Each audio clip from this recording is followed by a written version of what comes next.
আজকে একটা পুরোনো সিনেমা নিয়ে কথা বলছি। সিনেমার নাম হলো দিস ইজ 40। অনেক ধরনের থ্রিলার বা হরর সিনেমা দেখার পরে যদি আপনার মনে হয় একটা রিফ্রেশিং কোনো সিনেমা দেখা দরকার, তাহলে এই সিনেমাটা দেখতে পারেন। সিনেমার নাম দিস ইজ 40 এবং এটি 2012 সালের সিনেমা।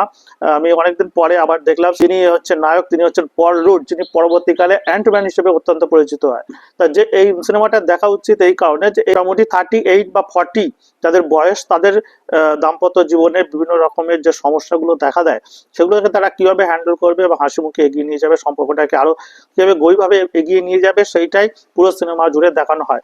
প্রচুর পরিমাণে কমেডিও রয়েছে সিনেমার ভেতরে। পল রুডের কমেডি মানে কমিক টাইমিং তার কিন্তু দুর্দান্ত। এই সিনেমাতেও একই রকম ভাবে সেটা বর্তমান। সিনেমায় প্রচুর পরিমাণে মানে A+ দৃশ্য রয়েছে, যে কারণে আপনি একাই দেখতে পারেন। সিনেমায় সবার সাথে বসে দেখার মতো এটি কিন্তু সিনেমা নয়।